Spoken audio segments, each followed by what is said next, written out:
Hello, everyone. This is JD Calderon. This is Indie Comics Explained. And yet again, I brought another fantastic group of independent comic book creators. But this week, we're going to be talking about Diamond and the state of comics. So without further ado, let me bring on the guests and co-hosts because they're all pretty much all guests and co-hosts tonight. So we got Marvin. Woo! What Marvin, up? You please know, introduce yourself. I'm in Pittsburgh, so we're close to Philadelphia. So we don't want the Chiefs to win. I'm sorry, the chefs. No chefs. No chefs in the kitchen. No chefs in the kitchen. All right, cool. Hey, the Lions was playing, I wouldn't be here. So yeah. Randy Zimmerman here, Arrow Comics. How you doing? Middle of Michigan's where I'm from. So yeah. That's about all I need to say. And Marcus McNeal from Odyssey Comics. I'm here on the West Coast. I'm gonna have a dog in this fight, so I hope both teams play hard and have fun. Yeah, that's have so a dog at diplomatic, all. That is so diplomatic. Yeah, better off if you said, I hope they both lose. if there was just some way for that to happen, right? They get into 19 hours of overtime. Everybody's like, was it tied score? Yeah. What is the spread on the bet sheet is the Kansas City Chiefs and one bad ref call? Is that what it is? I think that's what it is. I have no idea. Okay. All right. So Never mind. So, gentlemen, unfortunately, Ben can't make it. He had a family emergency. Ben, I hope everything works out. I hope everybody's good. But we will continue discussing the topic: comics, the state of comics, Diamond, and the possibilities. Right. So I was just talking to Marvin before Marcus and Randy came on. Before you gentlemen came on, and we were talking about the potential purchasers of Diamond. Right. And what do you guys? I mean, Bleeding Cool has an article up. It's an interesting article of potential buyers. So, what are your thoughts? Do you think is it possible? Should anyone even bother? Are they going to bother before April 1st? There's a whole bunch that can go in there. So, I mean, whoever wants to jump in first, Randy, Marcus, Marvin, guys have any thoughts? Yeah, I'll go. What I was saying before is that what's the value to anyone who wants to purchase it once most of the big dogs or the big money have left the area.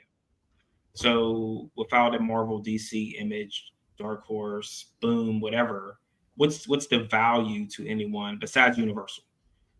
Because Universal wants to put stakes in the United States, but then what is going to happen if there's tariffs? How does that affect their business of them coming from Canada and opening a warehouse in the States? I don't know. Diamond has one warehouse left. I don't know if they were renting or leasing that one. I know they were leasing the other one, and their lease was up, is why they abandoned it. So do they own the space that they're in now? And if they do, it's a boom for Universal, and they're the only ones I'm seeing this having value to. That's their warehouse in Memphis. Yeah. Okay. That's the last one. The one that's a mile and a half away from the penitentiary. Yeah. Yeah. I mean, I was talking to Marvin about it, and I was like, the potential I see for buyers is that there are other businesses rolled into Diamond itself, because I know they have the packaging materials that they do, the boxes, bags, and boards, and I mean, you can only imagine how much business they must do just in bags and boards, and just selling long boxes. On top of that is the Overstreet Price Guide and Gemstone, right? And I think there's a couple of, and they what's the one with the toys? Yeah, Diamond Select. Diamond Select. Yeah. Mhm. So so I think there is value there, and also the thing is it's still 20% of the business, and you never know. Depending who picks it up, they might be able to woo over one of these other bigger companies to come. They might be able to convince DC to split. Not necessarily leave Lunar, but to add another distributor, chain. to their business model, because they had UCS for a while, and then UCS decided to walk away for whatever reason, which we can discuss. But I mean, Marcus, what are you thinking? I think about it purely just from because I think when it comes to situations like that, you have to sort of remove any sort of bias of being in the industry and being a creator and look at it purely from a business standpoint. And whenever it comes to any sort of acquisitions or buyouts and things like that, there's always this thing called due diligence that comes up when the company acquires another one. That's when they open up all the books.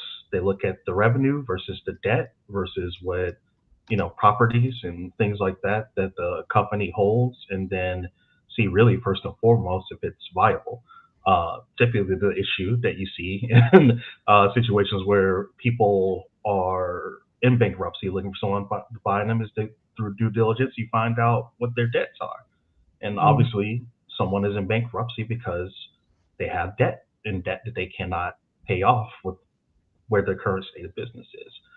So when you're looking for someone to potentially buy the company, you're also looking at someone to purchase and go in and cover all their debts too, or not all of it through bankruptcy. They may be able to move things around, get out of paying however much, whatever the case may be. But some of that is always going to fall to the party acquiring them. And then they do the simple math of, is it worth it to them, and is it viable for them to take that on? And that's typically where you'll find in a lot of cases, like we're seeing this even in brick and mortar now, places like Big Lots or Bed Bath & Beyond, they'll file for bankruptcy, they'll get another company to come in and they'll fight for 1 or 2 years, give them a lifeline, but eventually the insolvency ends up just cannibalizing everything from within. And it's a lot easier for a company to lose those assets and write them off and get those savings rather than trying to keep pumping blood and money into something keeping it alive. So that's just a long way of saying that it's probably going to be hard for them to find anybody to buy them. And then when it comes down to it, who it makes sense for, it's really a situation where you got to see what Diamond has left. Because I think right now the more attractive part is, like you mentioned, maybe some of the superlatives that they have in addition to just doing comics, like packing supplies, like Diamond Select, which I think is probably going to be one of the easier things for them to divest from if they're looking to get out from under that. But I just don't think it's enough to probably draw someone in to get like a Random House or to get Lunar or something like especially Lunar. I don't think they're going to want anything to do with it. They're already sort of pivoting to fill that gap of Diamond on their own little methodologies. So I think in this situation, it really doesn't make a whole lot of business sense for a lot of people, especially as we sort of see things with brick and mortar going the way they are. I think if someone did take things, they will probably wait until Diamond is at the very last rope, and they will come and scoop up the remnants because it's a lot easier to do things that way than to do them by taking on all those debts and everything. So I think there would be likely a crash, and they fizzle out before we see anybody really snag on for that. Fair enough. Randy, what do you think? I was really worried about how this was going to affect the retailers until I talked to a couple of retailers, and they said that if you haven't already gotten away from Diamond by now, that you really should have. My main retailer was already going with Random House and Lunar to get the big two already, and he said he was down to one small Diamond box a week, and he moves a lot of numbers at his store. He's one of the biggest stores in Michigan, and it kind of surprised me when I heard him say that, because I haven't been keeping 100% track on the distribution end of it, just the news that I've been catching here and there on the news sites. But you've got still a bunch of people who are loyal to Diamond that will stick with them until the curtain, the very end. Yeah. But most of the stores they've moved on a while ago, and in my opinion, the big evil that Diamond brought in was the word exclusives, and they really, I think it's them going bankrupt is kind of a self-fulfilling prophecy when they haven't done much for the industry outside of cause havoc and make money in the middle. Right. That seems to be the only thing that they've really contributed. So, well, I in my mean, opinion, I think Free Comic Book Day was a boon, and it should have expanded out. So it should not have been just something that was concealed to a comic book shop. well, there's a ton of things that they should have done. I've seen nothing but, and from my end, I retailed for a decade. Yeah. It worked in independent comics, dealt with Diamond. The last time I personally dealt with Diamond was back in the early 2000s. Mhm. And even then, I was discouraged from dealing with Diamond. Every time I turned around, there was something new that came up, or, being stuck in that green section was just, rough. And it shouldn't have happened, but Diamond kind of backed themselves into that corner, and as soon as that corner found its way to move along outside of the exclusives contract, they kind of shot themselves in the foot pretty hard. Right. But right, and they were continuously playing catch up with the rest of the industry. Like I said, we were saying before, is that when Comic Hub came around, that's when they activated their pull box. They didn't do that until Comics Hub was a thing. So you were late to the party on that kind of thing. Well, a lot of that happened too from them becoming stagnant because they were the only dog in the woods. They had complete control over both ends of the industry from the middle, and they didn't care to try to improve themselves or the market in general. In my opinion, I mean, Free Comic Book Day is a nice gesture, but when that was originally started to try to cash in on the MCU movies, that Marvel would never want to cash in on, because by the time anybody got to the comic shop, wanted to see an Iron Man book, it was a completely different character. Right. Yeah. So right. That's what I'm saying is that it's something that should expand it outside of the comic shops into libraries, into schools, into the movie theater. At the time of those movies were playing, you should have 100%. had a rack up ready to go, and Marvel, and they did it again. So not only did they miss the train with the movies, now that Marvel Rivals game is out, it's a hit, and they've got nothing. They've got nothing prepared for it. Like, so you're going to again send someone to the comic shop, pick up a book. This isn't what the character looks like. Well, who is this? I don't know who this is. So again, you're shooting yourself in the foot with your popular product and not trying to push it back to the original source of the material. Well, just imagine if you were at Marvel right now running their reprint department, the first thing you'd want to do is a series of books of characters fighting other characters. And put that Rivals logo right up there and just push the heck out of it. Right. But what they should have had ready was a Marvel Rivals miniseries. That too. Yeah, absolutely. Yeah. I mean, they are reproducing. They're doing an Omni on Marvel 2-in-1. So, that's probably as close as the Rivals things that they can have. Well, the biggest thing for me growing up was the Avengers versus Defenders battle. The first one that bounced between Avengers and Defenders. You couldn't stay away from that. Everybody wanted to know who was going to beat who. Right. But they are like, they're giving away, like on the TV shows and with the Captain America movie, they do have digital codes you can get to get a free digital comic. Okay. But, that doesn't do anything for the retailers, though. That doesn't, exactly right. It's nothing. It's like they're just really poor synergy across the board there. Yeah, it just doesn't make sense. Well, I think it's just that comic would never came out of Joe Mad. And I don't think they can afford Joe Mad these days. Yeah, they didn't 4 years. They don't want to afford him. Working on it. Have to have 3 years run up to it. Yeah. But like you say, is that they like it's the stagnation of not only the distributor but the leads of the industry. So they're like feeding off of each other, and they're like there's no blood left in the body. No, they've definitely mosquitoed it. They've sucked all the blood dry out of it, and now they're left with the husk. What are they going to do? So you think about it, like in 30 years since the 90s, you had 10,000 at least comic shops in the United States, including Hawaii and Alaska. Yeah. You've gone down to 2,500, give or take, and that doesn't concern these people that you lost about 8,000 shops. and it doesn't throw up flags and saying that we should stop this. We should do something to stop this, because that's our lifeblood. Your books aren't on newsstands. Your books aren't on spinner rack. Mm-hmm. It doesn't make, like, you're creating product that no one is reading. What's the point of creating it if it can't get to people? That's the point. Yep, exactly. Dead on. Well, I mean, I think there's a few points of failure there. Is like, I think one of the big points of failure is that Disney just took Marvel underneath its wing and never gave it the expectations to really make money.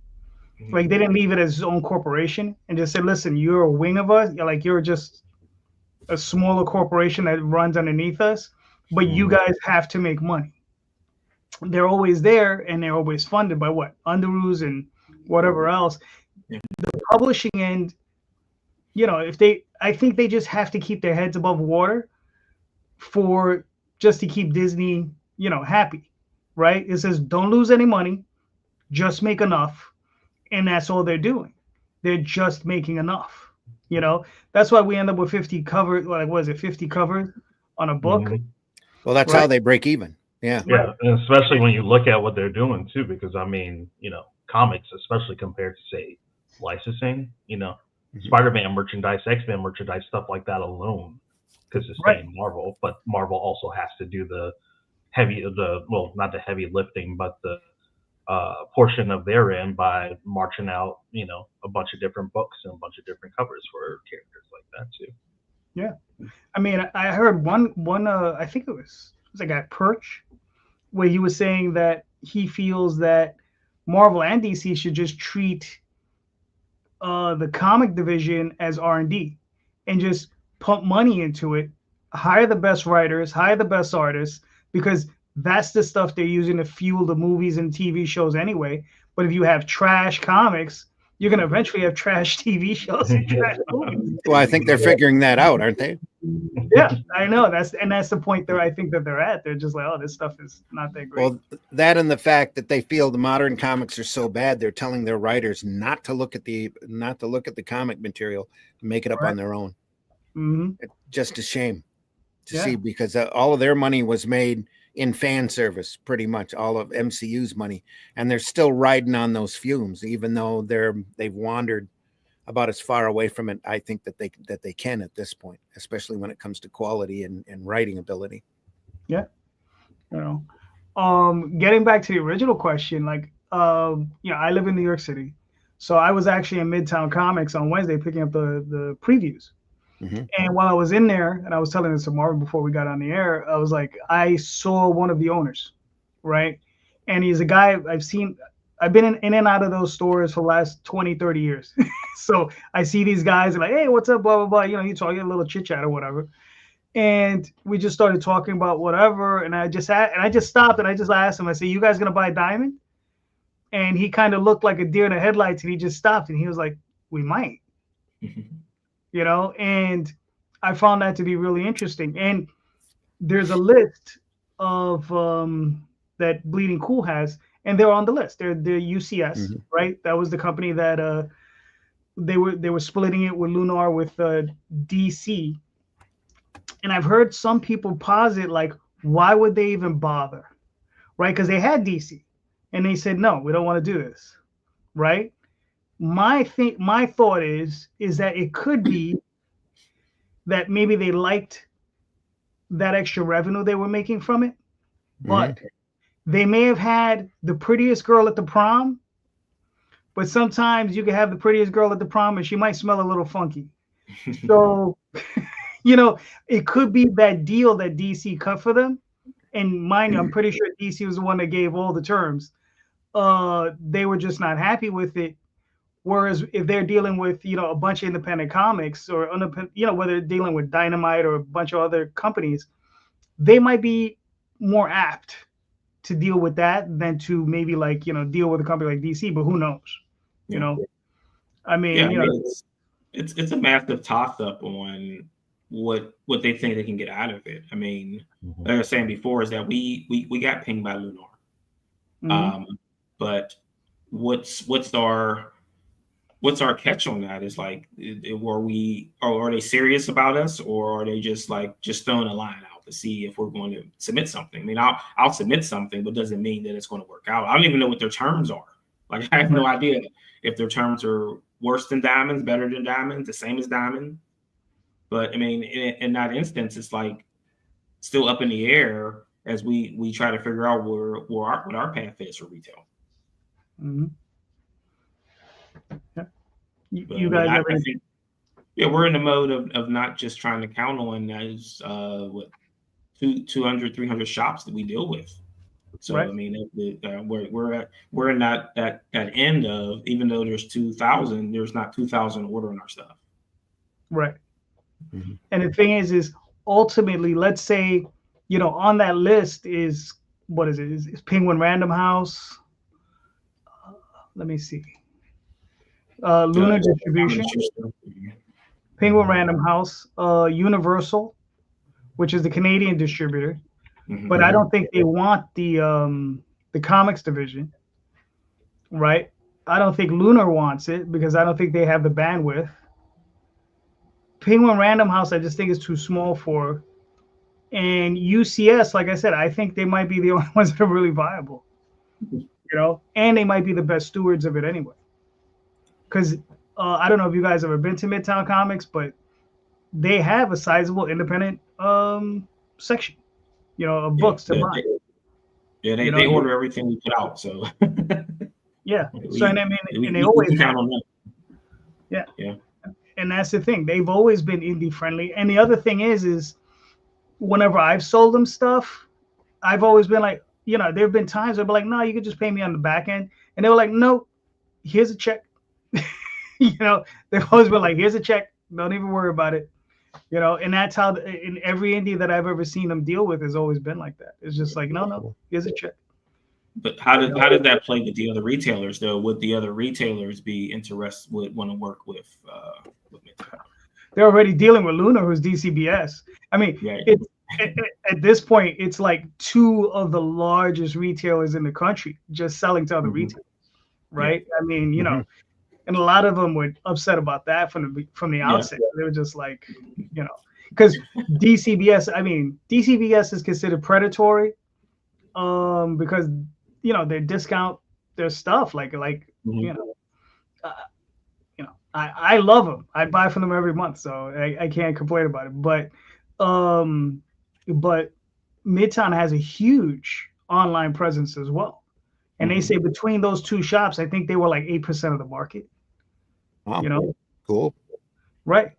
And that was just them not being distributors. Yeah. That was just their shops. And if you throw in another company like mycomicshop.com, which is, they say, another viable purchaser of Diamond, those are the only companies that I could really see having the bandwidth to really take on that task of being able to get out those books every month. People with huge warehouses and with massive amounts of staff that could do it. I was going to say that's never stopped somebody from making a foolish purchase in the past. Think of Marvel and Heroes World. Yeah. I got the money. I'll spend it. Square peg, round hole. Yeah. Mm-hmm. Yeah. Well, believe it or not, Marvel's on that list too. And I'm like, God, I hope not. I can't see Disney that interested no. in moving hard copies of comics. They'd be more than happy to license it out and have somebody else do it. Yeah. I think in the long run, they figured they'd make more money. Mm-hmm. Leave all the responsibility back onto the creators. Yeah. No, and the printer or the publisher. Mm-hmm. But right now, none of those guys, are going to go in and try to take the Marvel contract. You might see, who is it, Skydance, Skybound, Kirkman come in and do that. He's in a decent position, but maybe a few of the Image folks. But I think overall, the only ones that can really do it is probably him and Todd McFarlane. They're the only ones I think with enough cash on hand that would be able to do it. I wouldn't think IDW would be able to do it. There's another one, Graham Crackers. Yep. Yeah, he's huge in the Midwest. He's all over Chicago.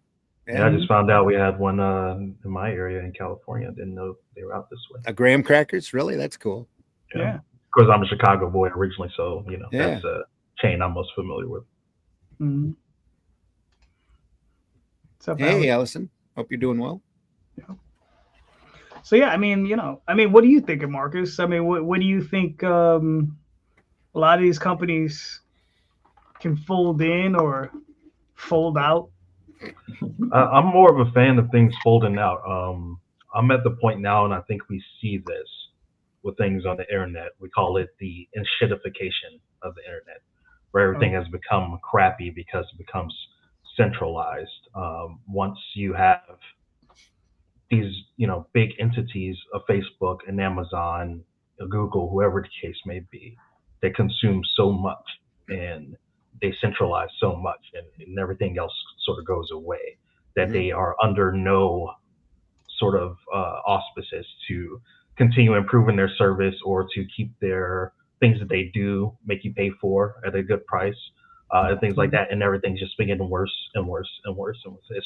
It's hard to even research anything on Google anymore. It's hard to interact with anything on Facebook that isn't a bot or get your post seen, anything like that. And I think what we saw with Diamond is that when you are doing business, especially something like distribution, it's bad to have everything centralized too. It becomes, a lot of things really stacked up and a lot of eggs in one basket, which may seem like an efficient thing when it works, but you're eventually at the mercy of how well that business is run and how well things are doing. And when that eventually runs out, then you roll into this sort of situation. So, I think we've mentioned it before when we talked about this topic, is that nature abhors a vacuum. And when something starts to fail, others will come in and really become an option for things that aren't working too much. So even before this happened, we did see Lunar come in. We saw like other distributors start taking that market share off a lot. And I think that probably going forward, that's probably going to be the best thing for the industry, is for creators to have freedom of choice among multiple different options and multiple different distributors who can all cater to different things, because they have to do things a little bit differently, because things are decentralized. So I think at the end of the day, it sucks that, it's happened with Diamond, especially because, it was distribution home to a lot of indies, and a lot of people are going to be feeling pain from this. But the end result could be down the line, things are better overall for comics, or at least there's more opportunities spread around from one way to another. There's no way to tell right now how that's going to play out, but essentially, nobody being too big to fail at that point is something that might work out for the industry as a whole, even if it's a negative right now. All right, that's fair. I mean, I don't know, because I'm torn, right? Over so many years, right, Randy? It's like screaming at Diamond, sons of bitches suck. Why'd you do that to me, right? And now that they're on the precipice of going away, you're like, damn it, we still needed the sons of bitches, right? It's like, well, the cool thing about comics history that, and I love I love comics history, is that whenever there's a problem like this, whenever there's a hurdle that comes up, there's something in the system that goes awry, somebody comes up and steps in and figures out a runaround, at least one. Right. And I honestly think that when the history for comics is written, the two biggest crippling effects, or the two big crippling incidents that happened in comics to really hurt the art form, is going to be the Comic Code Authority and Diamond going exclusives, and chasing off all the other distributors. Because back when Diamond when all of this distribution war stuff first started back in the 80s, before that happened, there were 24 distributors out there all over the country, or all over the continent, really, that were distributing comics, and they were distributing a lot of comics. Yeah. And we were going through print runs of 20 to 40,000 on little independent black and white books, and that's unheard of now. But they all got whittled down, and a lot of those distributors, a lot of those guys that had distribution companies, had their own shops, like Bud Plant and Frank's Friendly Franks and all of that. A lot of them started out as shops that decided to become hubs and take in direct comics and move it out to as many clients as they can find, and in order to make a little money in the middle. And that did nothing but help comics. Back when Capital City was running, they were really pushing independence, and you saw a lot of stuff go like crazy. But once those distribution wars come up, all of those little fads in the independent market just kind of disappeared. No more ElfQuest, no more Bone, no more Turtles. All of that just stopped when Diamond took over. And then Image came in with all of their superheroes, or the Circle template era is what I call it. And just came in and just flooded the market with inferior superhero titles, and killed the black and white market.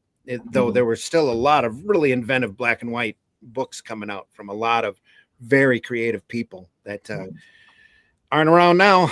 Even a lot of those guys haven't even come back from and tried crowdfunding.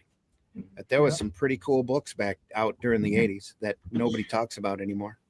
Right, and you could probably stamp it down that Death of Superman was probably the end of that era. That's part of it. And that was the one that killed, started to crash, because everyone wanted that book and thought they were going to be millionaires off of it later on. And they just flooded, they just bought so many of them. You could probably get it for 50 cents or something. Yeah, Image starting up too really crippled. I mean, horribly crippled the black and white market. And X-Men 1, I think, was a big crippler too. Yeah, as far as that goes, because there were retailers out there that bought cases of X-Men 1 and that they still have unopened sitting in their storage rooms. So, yeah, I mean, I forgot what, somewhere around 85, 86, I think it was, I read, there was a month or a couple of months that Marvel started reprinting a lot of their older books, a lot of their classic stuff, a lot of the John Byrne stuff that was a few years old at that point, like this Phoenix Saga. And they had done, I remember these books they had put out, they were $2 and $2.50, and they were 64 pages or 48 pages and really thick. And they were kicking out Marvel 100 pagers for a little while, at $2.95, I think it was, reprinting just classic 80s stuff. Yeah, and they were doing it to basically kick the crap to take the money out of the pockets out of the retailers, so that they wouldn't have money to spend on indies. And then they discovered variant covers. So there you go. Oh, yeah, but that came later, though. I mean, we're talking about the 80s. The variant covers came much later. Dead World back in 85 was first variant cover. So. Oh, really? Funny. Yeah, we were doing a zombie book back in 85, Dead World. And that book that Kirkman has probably read and swears he didn't. But anyway, we got complaints from retailers and I was art director at Arrow at the time. The second cover or the issue number 2 cover, I had a zombie on it with his abdomen wide open and guts falling out all over the place. It was a great cover. Vince Locke is amazing. And the retailers complained, this book is too gory. Your cover was too horrible. We had to put I had to cut a backing board and stick it over and just leave the logo out on top. How dare you sell us such a gory looking cover? It's tame by today's standards, but anyway. So starting with, I think, issue 4 or 5, Arrow started doing 2 different covers. There was a gory cover and a tame cover. And the gory cover was really gory and the tame cover was really tame. I mean, like a still life, an apple sitting on a table, those kind of covers. And we sold the hell out of that book. And that was the first really variant cover, that retailers actually asked for it. And the tame covers for those Dead World books are a lot harder to find than the gory ones anymore. So that's funny. Yeah, that's the way it is. So I hear horror stories still from the Lunar and Penguin Random House, as far as missing books and invoices popping up out of nowhere. Things shipping very badly and books being crushed because they're stacked together and not flipped sideways. So you do two down, one up, 2 down, 1 up, 2 down, 1 up to keep the books from rubbing together. So I don't think that much of the retailers are very happy with the ones they have left right now, even though that they were unhappy with Diamond. So it just seems to be distribution problem across the board as far as comic Oh shops. yeah, yep, absolutely. Yeah, I mean, you heard that about Lunar because I get books from them every month. So Yeah. Oh yeah. yeah, it's weird. You're going to have, especially in a collector's market, you're going to have Mhm. that problem anyway, because your retailer is taking every comic out and inspecting it for grading purposes. Mhm. They've got to have those in mint or near mint in order to put them on the shelves. So, and if they're not packed right, and that was a big problem with Diamond for many, many, many years, and when they were the only game in town. Mhm. They'd set it up, and you'd get a UPS driver, a delivery person, or whatever that just like to drop that box on the corner, and you'd get a whole row of books that were damaged. So just to tell myself a little bit, I worked at the post office, and we were encouraged to throw mail. Just saying. And you're encouraged to throw stuff around. Oh yeah. Oh yeah. Okay. I was there one day, and this girl picked up a box, and it had no insurance labels on it, and she dropped it. All you heard was glass breaking. So I'm assuming they were like champagne glasses or something. Oh man, wow. That's crazy. I mean, yeah, I worked at FedEx, and they showed us video of the process. You know, the stuff the boxes go through, because they throw them on conveyor belts. Yeah, they and it's insane. But they showed us those because they pack at the stores, at the FedEx shops, and it's really for that, so that you know what the process is, so you pack properly, so that it survives the that process. But you're charging an extra like 10, 15, 20, 25 bucks for the package. So and that's the one funny thing is that someone had mentioned Amazon as a distribution source, and yeah, so randomly you like get books in a paper envelope. Yeah. Or like I got like 4 times in a row Funko Pop shipped in one of those paper envelopes, smashed it every time, and I kept like asking for another one, and they're like, yeah, we'll send it back and we'll protect it this time. Send it in the same envelope, and the box gets crushed again. I was like, this. Yeah. I don't understand why, if they don't have an option for you to select your packaging, and just charge you extra for packaging. That's all. What's funny is, Brandy, to your point, I just ordered an omnibus of Dalgota. Remember that? Oh yeah. So it just came out, and I ordered it, and it's from Amazon. Yeah. And I got it in one of those. I got it in a bubble mailer, and there's like, you can just tell there's like an indentation in the cover. There's a crinkle in the cover, and I'm like,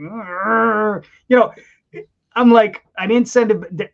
Daphne was like, send it back, and I was like, no, I'm not gonna send it back.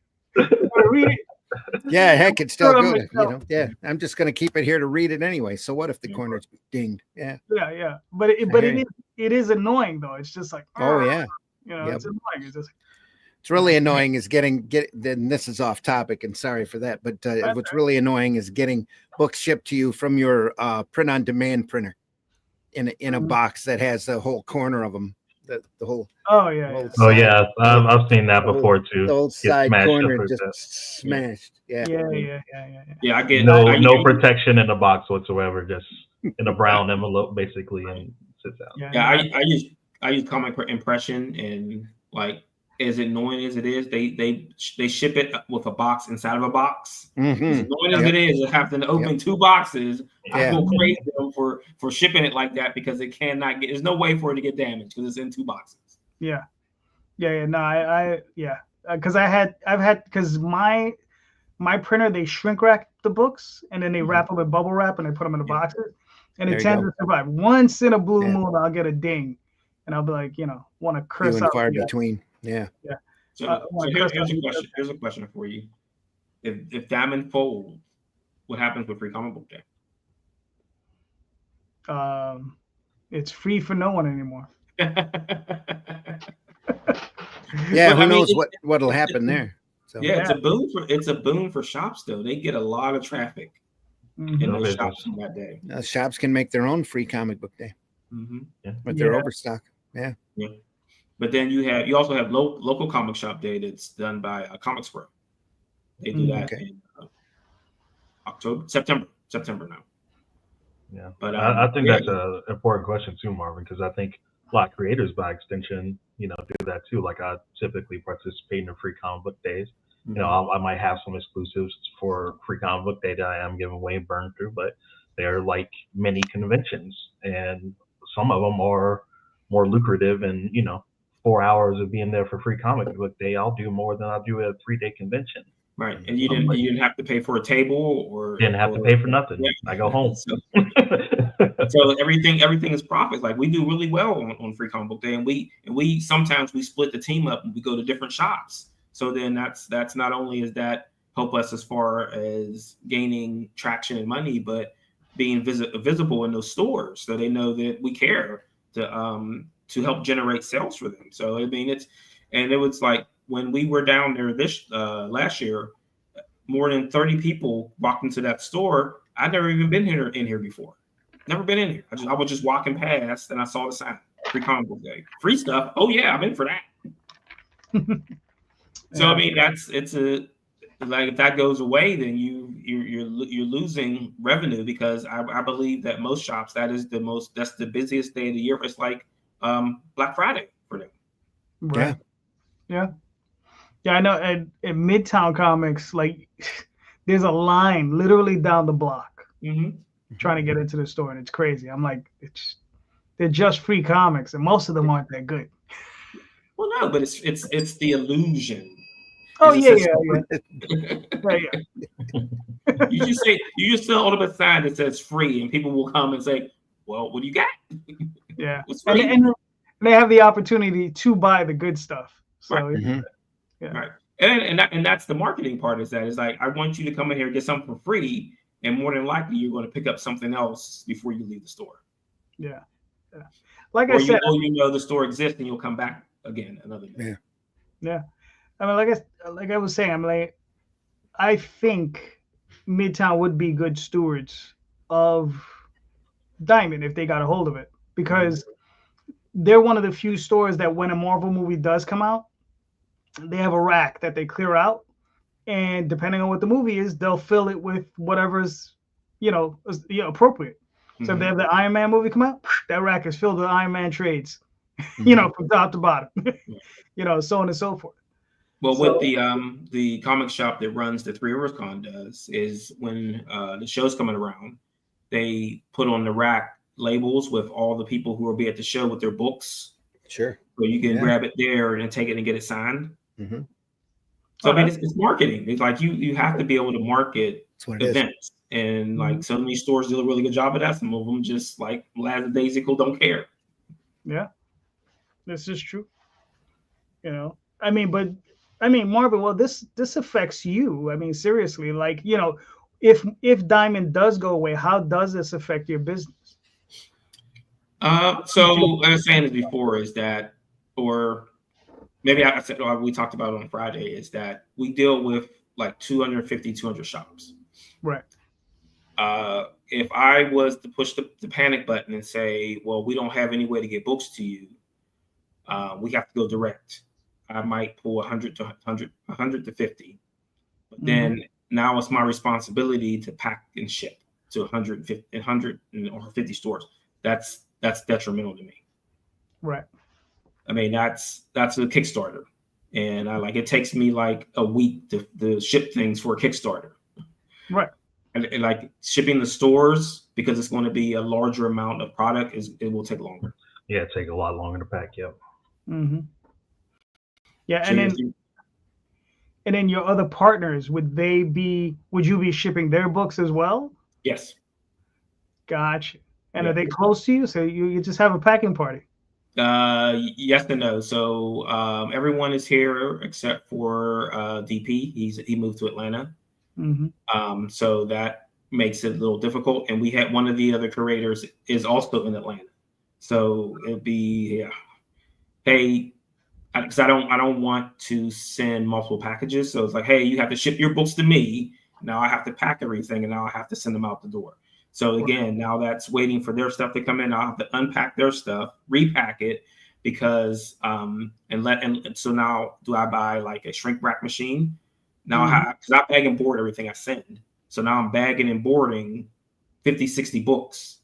Right. That's not possible. It's not doable. No. So now it's like do it then. So now my 50 or 100 shrinks to 10 because that's the only ones I can get stuff out in a timely manner. And if I can't get them stuff timely, eventually they're going to say, okay, forget it. I don't want it. Mm-hmm. Yeah. Gotcha. So maybe that then think about, because I've like cultivated those relationships over the years. To people who haven't done that, they're zero right now. Right. So now you're trying to figure out a way to how do I get in touch with these stores? Well, we can tell you that if you watch our show where we talk to retailers, where they tell you what you need to do to get your books in the stores. But again, like I said, starting at zero. Now you're at zero. Like, who do I contact? Do I start locally and then do a circle out? Do I just get an email address and start pinging stores? Do I start calling stores? Do I accidentally call someone on Wednesday and get cussed out? So, I mean, it's just the nature of this thing is that there are some people that are going to fall off and they'll never release a book again in the stores. Gotcha.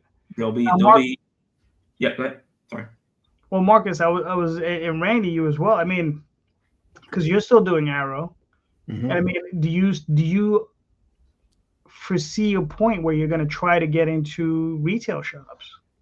If the opportunity opens up and you know the stars align, right, I guess. But in the meantime, we're just crowdfunding and retailing through comic ordering systems and Critical Blast. So Right.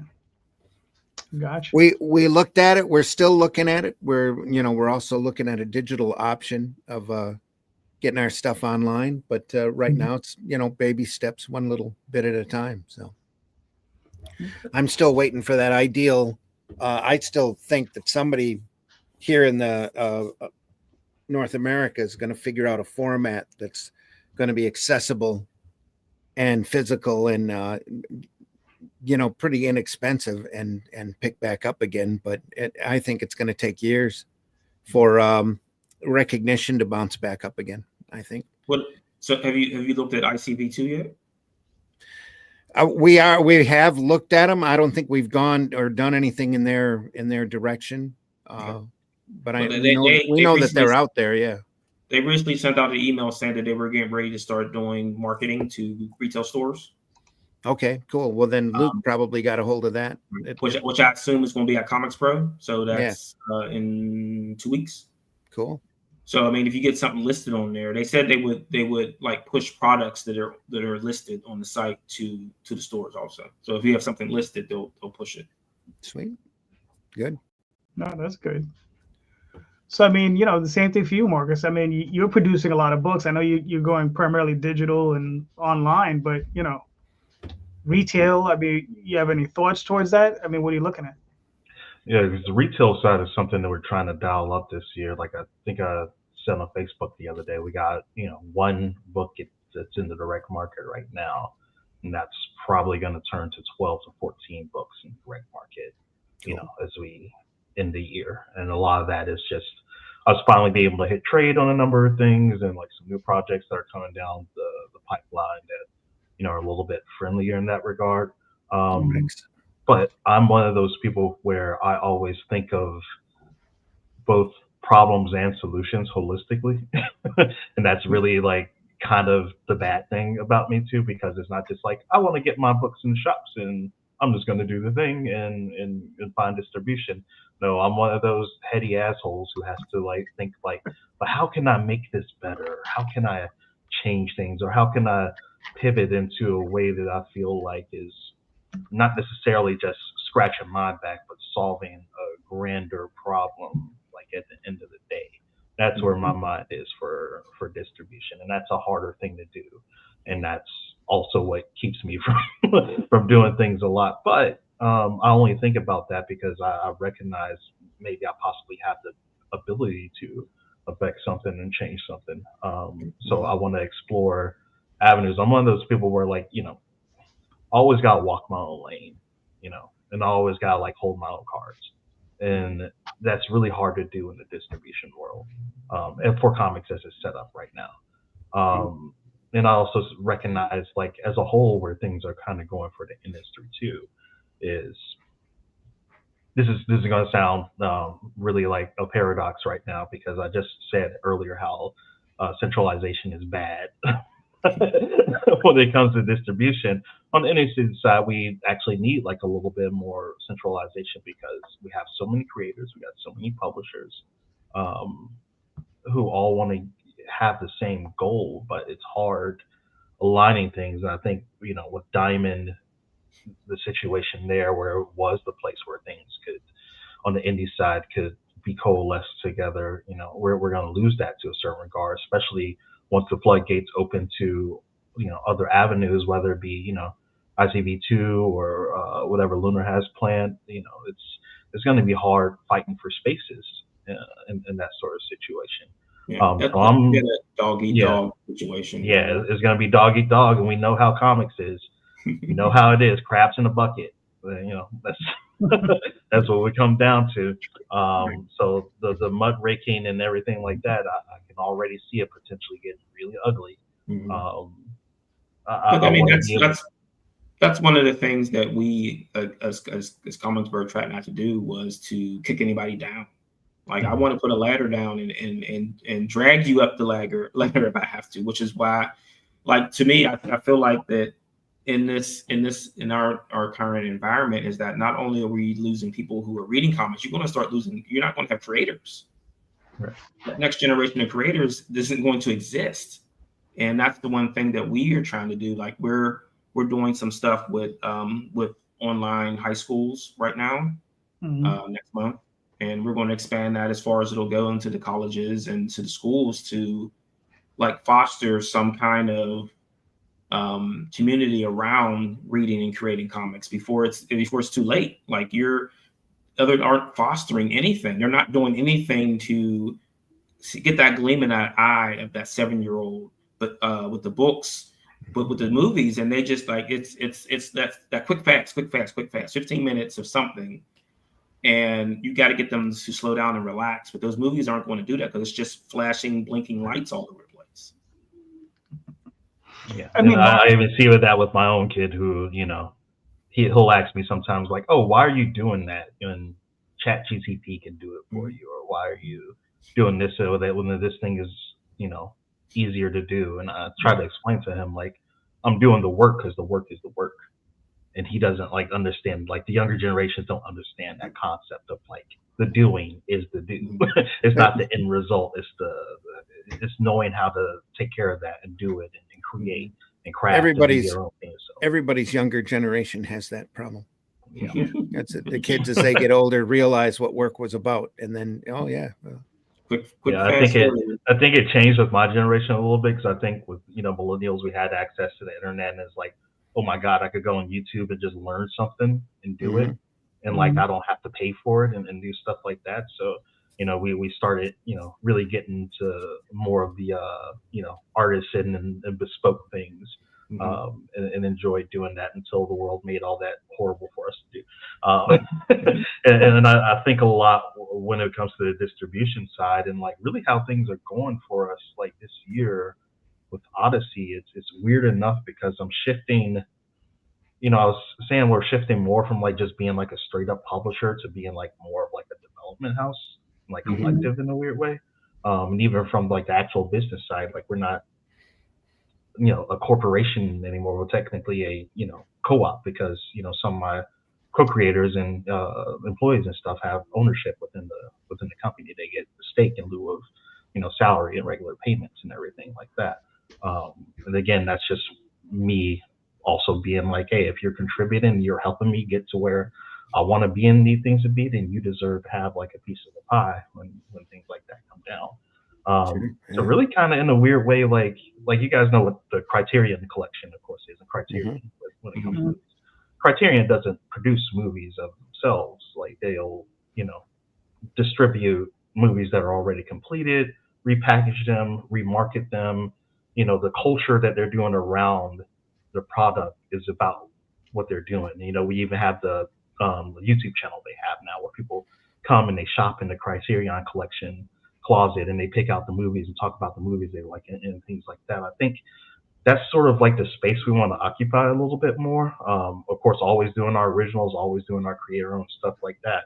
But I think where my mind is usually at, and it's just how I am anyway, whenever I'm just browsing Kickstarter, looking for random stuff to back in and pick up and try out too, is I'm always looking for like something like, oh, this is really cool. This needs more eyes on it, wherever the case may be. It's like, okay, how can I incorporate that? And so not just what I'm doing on the publishing side, but what needs to be done on the distribution side, everything like that. So where it's like, okay, if you're looking for indie comics, you're looking for an indie comics publisher that is going to centralize things a little bit more, like maybe you look at Odyssey because like, oh, look at all these cool things that, they picked up from this person and that person and things like that. They're high quality comics. They're investing the time to do things with them. We got some things like that coming out that I've already been sharing and talking about like a little bit, to where, you're going to get, exclusive covers from us. You're going to get, maybe artwork that got remastered a little bit. Maybe we went ahead and relettered it. Maybe it was in black and white. Maybe we released it in color, like, little things like that that are going to be happening. And like, hey, this is what we think is something that's really cool that's happening in indie comics. We're publishing and distributing it.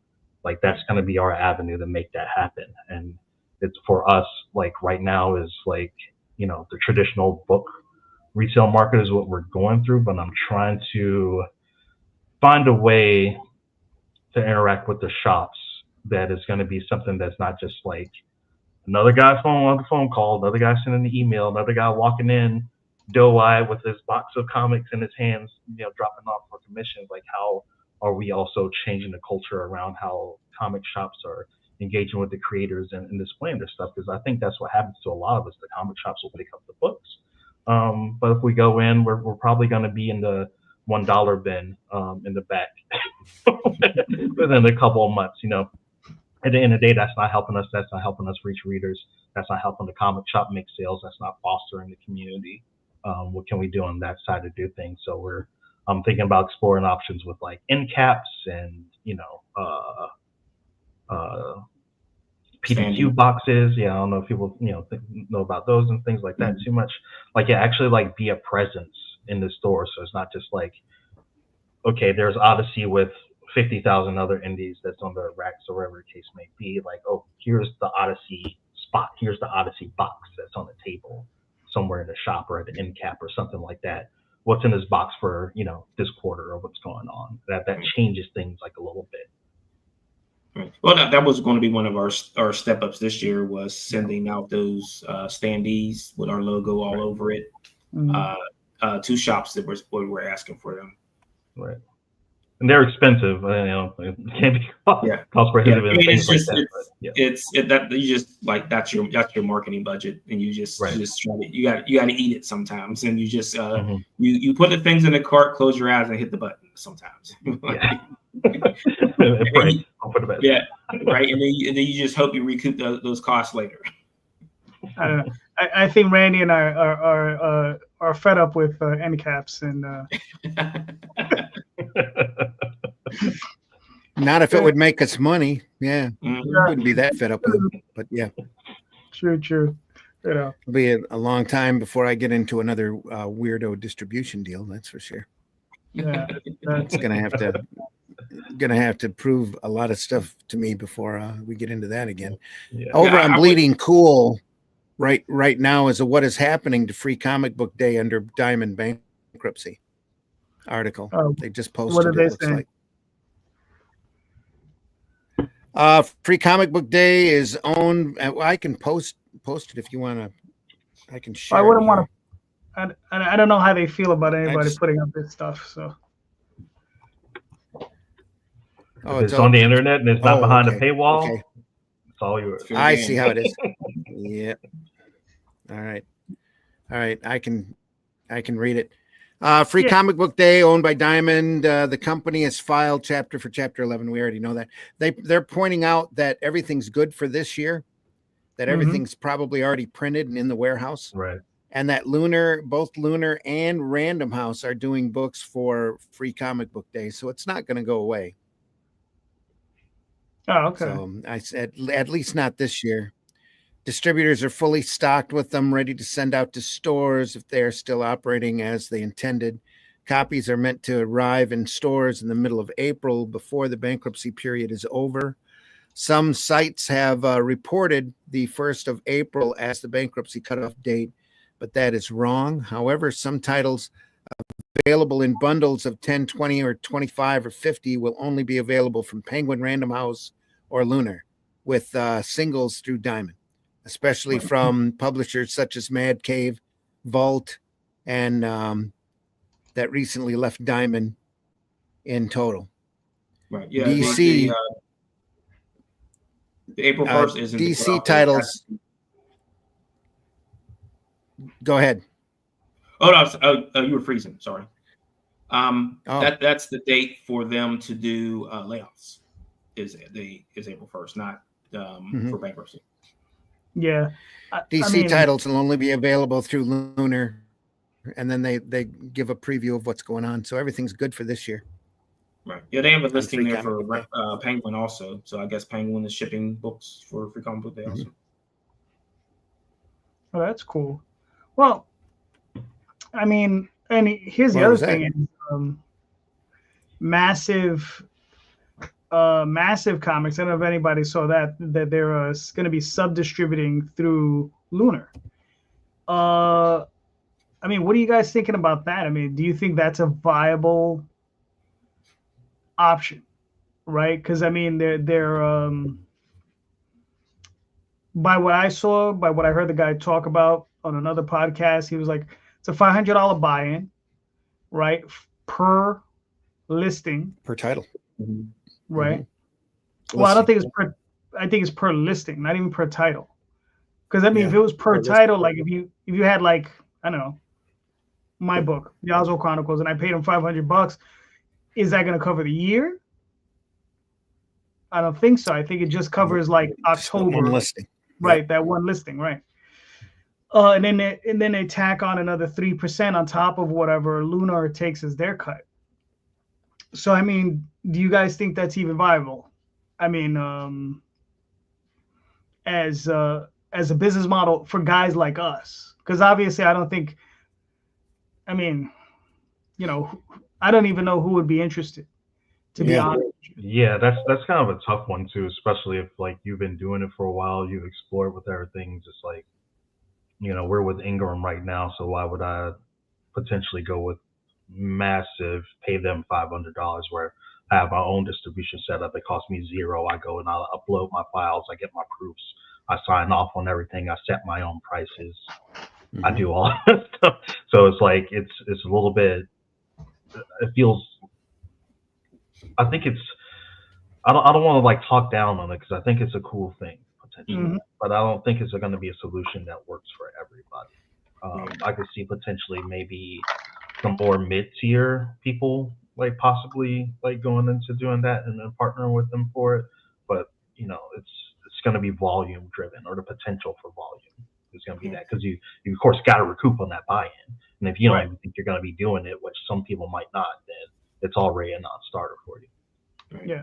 And then that's the catch, is that I immediately have to figure out how to recoup that $500 that I just spent. So if I'm selling books in $500 with Diamond right now, how do I have to increase sales? Right. I have to make $1,000 with Diamond.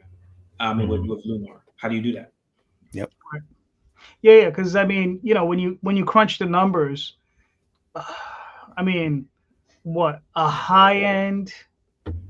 And I mean, we're talking about outside of Dynamite, outside of, you know, any of those companies, right? We're talking about numbers that Scout was probably posting up, AP, those types of companies.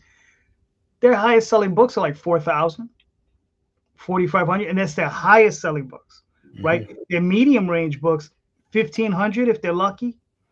And a lot of these guys are selling, what, 700 to 1,200 copies maybe on average, right? Again, if they're lucky. Yeah. Right, if they're lucky. So let's say they're selling 1,200 books, right? You get, let's say it's like the Diamond deal. You get $2 back technically per book. If you have a $5 cover price or $4.99, whatever it is, you know, whatever, sans the pennies or whatever. So it's $2 per book. You make $2,400. So then you still have to cover that $500, your printing bill, right? And then your shipping. I mean, what the hell is left for the creative team, right? I mean, that's a tough one, and that's 1,200 books. What about a guy that's selling 700 books or 800 books? Right. I mean, that's tough. And the thing is, and I think those are the only guys that are stuck in that position. Because trust me, Titan, Ahoy, and those companies, they're not going to have those issues. You know, they're either going to end up with in Lunar on their own, under their own subheading, or they're going to end up at Penguin Random House. You know, because they have the volume, they have enough books. Yeah. Right. Yeah, and I think with Diamond is what we wanted to move away from with the indies was that almost like borderline extortive like property to it. You know what I'm saying? Right. And if you're changing it from that, from like I'm giving you my books on consignment, you know, and you pay me when you pay me, whatever the case may be, to like basically like, hey kid, give me your $500 before you even see the door. Like it's it's just freighting one issue for another. Like in that sort of situation, I would be happier to give. Oh, it's a door fee is what you're paying. Yeah, it's door fee. You don't even know what's inside the place you're walking into. It could be just an empty warehouse. Yep. Like I would be 100% down with like some sort of pilot program. Like, and maybe there's a small fee associated with it. Say like $100, $150. Cool. Right. I'll pay that. And then we'll see how things go. And then if I'm game for it from there and I see the value in it, if it's 500 and I feel like the value's there, okay, I'll pay the 500. But to come out of the gate on a brand new thing, it feels a little bit like predatory for the people who may be potentially like feeling the burn or feeling the urgency with the situation with Diamond to pay that and go in on something. Yeah. Well, it's just to get what they get up front. So if you fail, then they got theirs, and whatever they're going to get for you, that another 3%. So you were saying that if you made 2,400, you're still taking 3% off of that too. Right. Yeah. So technically, right. So instead of getting back what $2, you would get back $1.70. Yeah. I think, or $1.85. I think it's $1.85. Right. So you would get back $1.85. So right, and then you know, so you make what 2,000. Jesus Christ, math. Marvin, you're making me do math. It was like, all right, whatever. It's like $2,100, and then you got to still knock off that $500 plus your printing, shipping, and all that other stuff. What's left over? Oh, don't forget Uncle Sam. Oh, that too. Well, listen, I mean, we're talking about tariffs, or if you're talking about taxes, I mean, you know, at tax time, you have to say, like, is there anything left? There's nothing left. You don't got nothing to pay. I said, sorry, buddy. You know, it's the income. Which card is it on Monopoly when he's pulling his pockets and he got another income tax? That's it. Right. That's it. It's just poor tax. Yep. Right. But then that comes a problem with your next issue. So now you're not rolling that money over. So you got nothing for your next issue. So what do? Like you're pulling money from other sources. Right. So I mean, in all honesty, the direct to retailer thing is the most valuable option because you make money, they make money, and it's cleaner. But I mean, there's most of this, they don't want to do it. They just like it's the problem. The problem that I might have is the problem they have is that it's too much to deal with. Right. Yeah. Well, and you got to feel for the retailer in that regard too, because like I know if I was a retailer, that's where my mind would be at the same time. It's like, you know, even as much as you want to help and benefit people, and I work with some great ones too that are really cool about how they approach the business and everything. But it's, you know, that's the exception, not the rule. When it comes to those things. But what retailer is going to want to get packages from 100 publishers? Right. That too. Like that? No, they don't. There's no way. Yeah. You know, I mean, trust me, that Christmas is lovely. You know, when you have 100 gifts, but you know, you don't want to be doing that every month. No. It drive you crazy. Yeah, and somebody has to wrap all those things, right? Right. I don't know. I mean, I just see like just panic, havoc, and nonsense in the streets with this coming down. And I see somebody who's making a really good product that is never going to see the light of day again. Right. Somebody's just going to be like, throw their hands up. I can't. And like as we want to say, Kickstarter is an option. It's not for some people. They just don't want to take. It's time. It's a job. And Kickstarter has its own. Yeah, it has its own barriers because it takes a lot of time. That I problem. think a lot of us here know how that goes. It takes a certain level of expertise too. Not everybody can get up and do a Kickstarter these days. And even Kickstarter itself, the platform has changed to a certain regard where it's less, like circa 2020, 2021, you come in as a nobody, throw something up, if your goal was decent and reasonable enough and your product was good enough, hey, you get funded just from people browsing around Kickstarter, picking stuff up. There's not a whole lot of that anymore. You don't get a whole lot from like the discovery aspect of Kickstarter as much as it used to be. It's more about what you've built there already and like the base you've already established. So it's becoming less of a friendly place to new people. Right. And that's the changes in social media too, where people aren't seeing those posts. Like like somebody said, hey, I didn't see your post. I'm like, I posted this thing like 80 times. What do you mean you didn't see it? Yep. Yeah, I spam over Facebook and Twitter and Blue Sky. Guess what? The only thing that's brought any revenue in is Blue Sky because Blue Sky doesn't suppress anything you post with money. Right. So it was at one point where social media and pushing that around was probably like 15 to 18% of what we were bringing in or funded. We saw that drop to zero practically. You get a blip every now and then. Now it's like hardly anything. It's like why even bother sharing it? Like if I'm not dropping a link on Blue Sky at this point in time, it's just like going out there in the ether. Like maybe you build like a little bit of awareness, you talk stuff up, maybe get like a little bit discourse around it. But as far as it leading to actual conversions onto the campaign that started, it's pretty much dead already. It's done. The last message about the floppies not keeping the stores open, like the smarter stores have moved to games and pops, and toys, and things like that. A wide variety of genre-based stuff. Yeah. The other ones are not going to survive. Mm-hmm. Yeah, floppies as a whole too. I think are probably on they're on a timer. Yeah, they're on a timer with pretty much the generations that are right in this call right now. Because after my generation, that's when floppies got pulled. Thank you, Diamond. From having they weren't on spinner racks anymore. They weren't on newsstands. They weren't in convenience stores and grocery stores and that anymore. So that entire generation, after mine, grew up without comics being accessible to them. They were locked behind the LCS.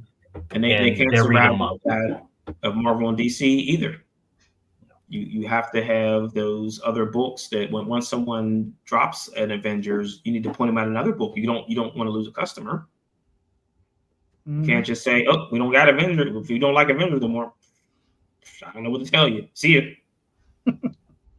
And it's the crazy thing too, is like, as I crack open more of the data, because I think really, I've always been looking at it, but with the situation with Diamond and everything like that, I've really been looking at the industry. A lot of people will be shocked to find out that, like, we think of floppies and traditional comic book publishers and distribution and stuff, like in our world, it's like everything. We think of the industry in that terms. We're actually the minority of the industry. Most of 70 to like 75% of comic sales are manga and graphic novels that are sold through Target, Walmart, Barnes and Nobles, bookstores and everything like that. 75%. So we're fighting over like the little bit of the pie that's left over there. And as time goes on, and those readers, if we're not bringing that new blood and getting them to adopt to the classic form of comics, like it's gonna keep shrinking and shrinking as boomers die off and the millennials and Gen X continue to age up. It's gonna become a smaller and smaller piece of the pie until there's not a lot left with that anymore. Yeah, and I mean, and you're talking about the market we're in is 25%, and the portion that we inhabit is probably 2% of that. Very small. Very small market. We're not even slicing the pie. We're a crumb that fell on the floor. Exactly. Like, what the hell? I mean, yeah, and it's the craziest thing. It's like, we're all trying to create books that we're proud of and, do right by the art form, right? Mhm. And all you ever hear about is money, money, money, money. And Money. listen, we need money. It's the biggest barrier. Yeah. Yeah, it's the biggest barrier to entry. I mean, I just spoke just before the show. Randy was saying he was dealing with his taxes. I was doing my taxes today. I don't know how you guys do it yours. I don't even want to look at them. Right. Yeah. I mean, I spent a ridiculous amount of money on art last year, and it's just like, oof. And yeah, and it's just, if I didn't love it, man, I mean, woof, yeah, you gotta love it. If you don't love it, don't even try it. Don't even try it. Go sell hand soap. Go sell cosmetics. You'll probably make a better living. I know, because if I start selling soap, then I'm going to start a fight club, and it's a whole thing. There you go. Yeah. But it's funny. You'll probably make more money. So there was the message about the attention deficit disorder, but that's the nature of things speeding up. Like we grew up with McDonald's. That's speeding things up. That's fast, and things are just going. You're speeding things up for people, and you have to slow things down because you can't do everything in that fast emotion because you're not going to get any enjoyment out of it. Mm-hmm. And that becomes a thing too on the comic side because it's like, it's tough to sell comics to the younger generation because it's like, I mean, they grew up on manga. Manga is cool in a lot of ways to them because it's cheap, it's accessible, and then it's like, okay, they're picking things up in big thick volumes. It's 1, 2, 3, 4 big thick volumes. When we're caught up, especially on the inside, where we're releasing our number ones, and then it might take us 2 years to get to our number 2. And they're not down for that. It's hard to retain that, and it's even an issue now within the direct market because I've had retailers straight up tell me that they don't do floppies with indies anymore. They don't have a trade or a graphic novel. Like they're tired of getting number ones, and the number 2 never comes. Maybe 50% of the time it gets to number 2, but then number 3, the team is dissolved or whatever the case may be, or someone just stopped doing the book and it's over. Right. So even on the indie side, we have to recognize that's a issue within ourselves, and probably so many of us are guilty of it. I think if you've made comics and done it for any amount of time, you've probably already experienced that already. And then it's really hard. Sometimes it's due to no fault of your own. Sometimes you got your artists, you got your team locked in. One just poofs and they're in the wind, and you're just like, what the fuck am I gonna do? That's been one of my big gets is that my book is is continuous, and I've ranked out so many issues, and that's what they like. They say, oh, you got 5 issues already. We'll take your book. We'll take all 5 right now. Right, and I think that's the benefit too of where the Kickstarter to direct market pipeline helps out, because if you can build that consistency with your base through crowdfunding, whatever case, whether it's there, whether it's from my comic, Indiegogo, whatever case may be, okay, you've knocked out. And I think that's where a lot of people make mistakes. They get that one hit or that one thing that they do on Kickstarter, and they immediately try to pivot into the direct market, find how frustrating the process is, and they let them grind to a halt and everything else. Like, stay consistent on your Kickstarter. Get out those 3 issues. Like, I try to tell people too, try to get like a good 3-issue arc, 3-4 issue arc. So maybe even if you can't get to the full run that you want to do, that's going to be a satisfying chunk right there. And bam, you got 4 issues. Then you can take that to a distributor and say like, hey, these are done. They're in the can already. We're already in print.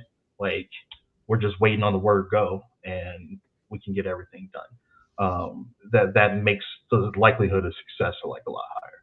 And that's where I'm trying to get to. And like a lot of reasons why, as I was talking, had conversations with Diamond like that before. I was really just trying to move like a graphic novels and our trades and things like that. Because I myself understood, like, I don't want to be pushing or trying to get them to bite on, something only got 1 or 2 issues out of right now. I need that catalog established before I try to, take it to someone else. I got you. Listen, I'm frustrated because it's funny. I'm wrapping up Kickstarter tonight. Tomorrow morning will be the end of it. But it's issues 1 through 8 of Passing Queens and Making Homes. So it's Oswald in color for the first time, right? So I got the first 8 issues. I'm like, okay, so I got it. I first produced it as a black and white comic, then a black and white trade, and then now I do it as a black and white comic. And then my next step was to put it through the direct market. But like, poof, there it went on me. Yep. And I was thinking of different strategies. I was just like, I was going to talk to Ben Dunn, right, over at AP. It says, we already have Tall Tales and Furlough. I said, maybe I can get Oswald in there. Or maybe I can do it another way, right? I was going to talk to Marvin, maybe try to do something with him. I was thinking of doubling up the books instead of producing like 8 issues, do it as a 4-issue limited series, but they'll be like double the size, of like 64 pages or something, and just slap it like a $9.95 cover price on it or whatever, and limit it to like maybe 1,000 copies or whatever. And I was trying to come up with all these different strategies, and then poof, they went diamond. I was like, damn it. But yeah, speaking of, I mean, that's something you should, I think you should pursue those avenues because, Oswald is something like I've had it, like I've sold Oswald to people. I know how easy that book is to like. I just showed the cover, like, yeah, it's fucking mouse. He does sorcery and stuff. It's cool. Then they buy it. The concept really sells itself a whole lot. So I think like you have the potential, whatever kind of lane you choose to get in with the direct market is just making sure that it works for you. Yeah. And you're not working for it. Right. No, of course. Yeah. I mean, because that's the thing. I think it would have, well, I think it'll do well, but not, right. It's, for me, it's just a matter of just like, well, now I got to wait. You know what I mean? I was like, what's going to happen after April 1st? Right. Because I do see them selling the business. I see somebody picking it up. It's just who's going to pick it up? What are they going to be their terms? Is previews going to continue? Right. Because that's one of the things for me is just, I picked up the previews every month religiously. I go to Midtown every month. I don't even buy books from them, except when I go there to pick up the previews. I make sure to pick up at least one thing. But what's gonna happen then? Like because that's the last bastion of an era. Of those catalogs. Lunar only that's a digital catalog, right? Right. And I mean. DC has theirs. I saw IDW has one. Image has one. Marvel has one. They have their own separate little catalogs that they give out. But if the independents don't have some place where they can congregate, right? I do think it will affect sales overall. Oh, yeah. Because it's one thing. Look, I go through that catalog, like I said, every month. I don't mind flipping through the 200 or 300 pages. I'm usually sitting on a train while I'm doing it. I'm on a train and I'm like the one weirdo just sitting there flipping through this damn catalog as quickly as I can. Right.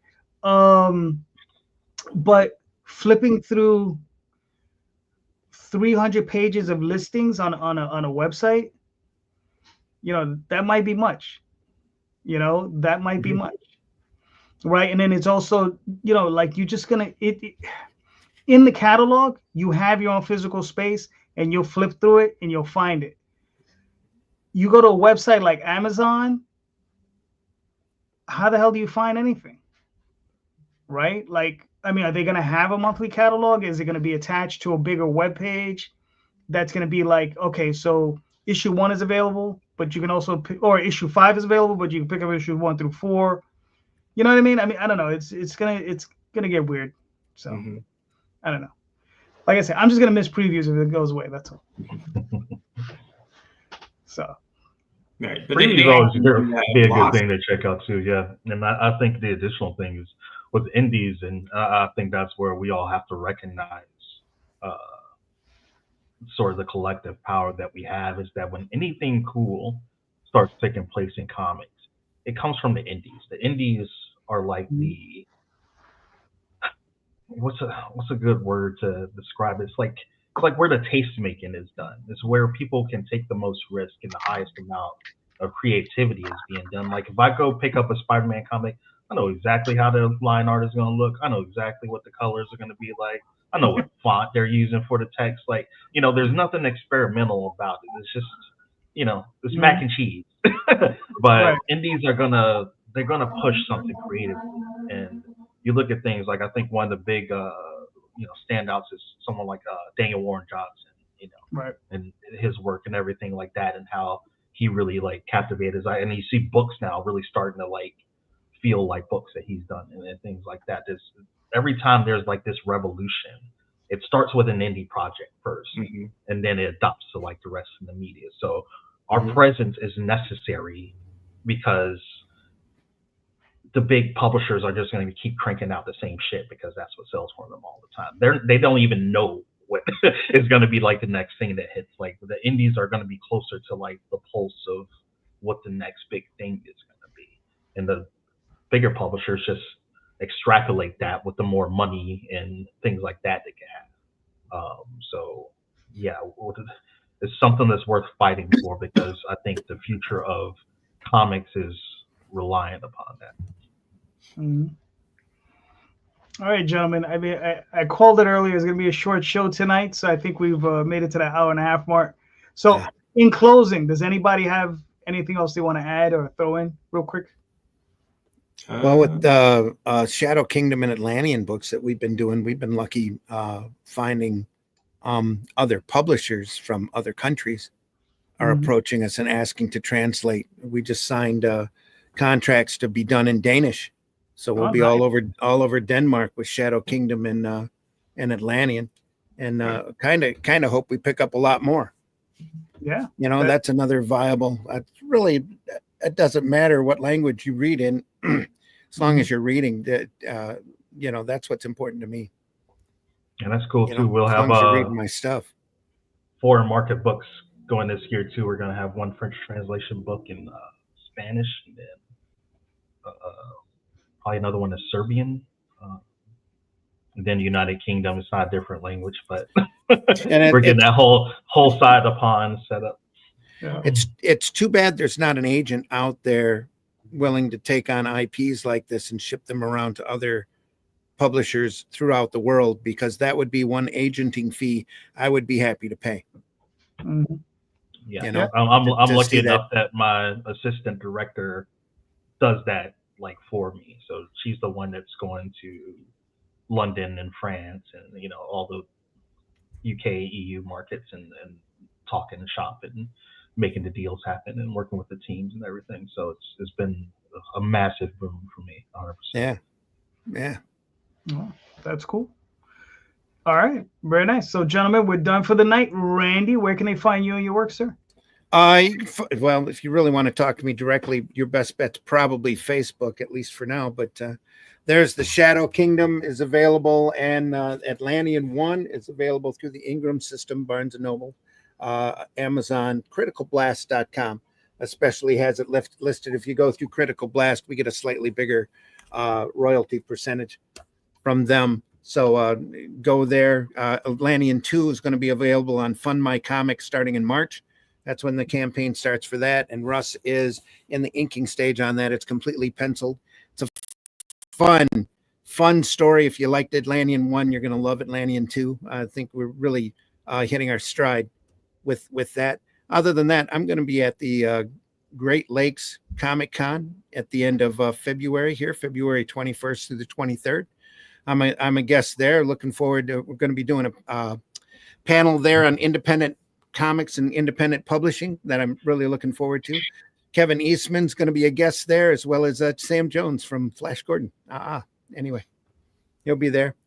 But let's see. Other than that, I do 2 podcasts every week. The Indie Comics Network, the Comic Book Black Belt YouTube channel, Randy Zim YouTube channel, where we look at great old sequential, well, not old, not necessarily old, but great sequential art by some of the best people, or the people that we really admire. And this week on Friday, we're looking at Slain with Mike McMahon or McMahon. Work, just fantastic work. And then this morning at 9 a.m., the Sunday Funnies, and next Sunday as well, we're looking at Agonizing Love, which is a look at the golden era of romance comics.